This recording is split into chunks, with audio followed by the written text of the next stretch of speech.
নমস্কার দর্শক বন্ধুগণ। নমস্কার দর্শক, আজকের ভিডিওতে সকলকে স্বাগতম।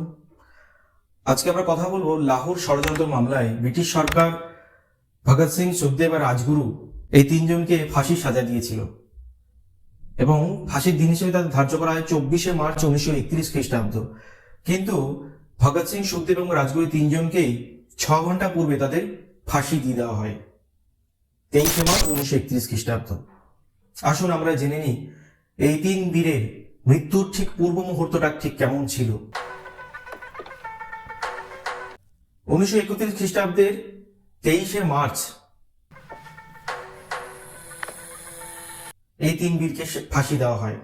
ফাঁসি দেওয়ার পূর্বে জল্লাদ যখন এসে ভগৎ সিংকে জিজ্ঞাসা করেন, আপনি কি করছেন, কোন বই পড়ছেন, তখন ভগৎ সিং বলেন, আমি লেনিনের জীবনী পড়ছি। ফাঁসি দেওয়ার পূর্ব মুহূর্তে ভগৎ সিং, রাজগুরু এবং সুখদেব তিনজনে একে অপরকে আলিঙ্গন করে এবং বীরের মতন তারা গান করতে করতে ফাঁসির মঞ্চের দিকে এগিয়ে যায়। ফাঁসির মঞ্চে দাঁড়িয়ে জল্লাদ জিজ্ঞেস করে যে কে তোমাদের মধ্যে আগে মরতে প্রস্তুত।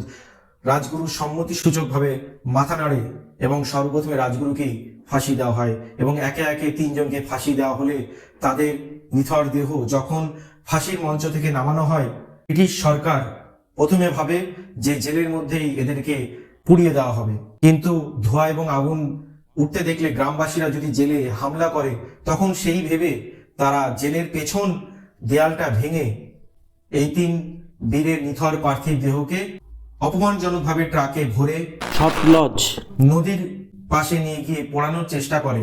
কিন্তু সেখানে গ্রামবাসীরা সঙ্গে সঙ্গে চলে এলে তারা লাশ ফেলে দিয়ে সেখান থেকে ট্রাক্টর নিয়ে পালিয়ে যায়।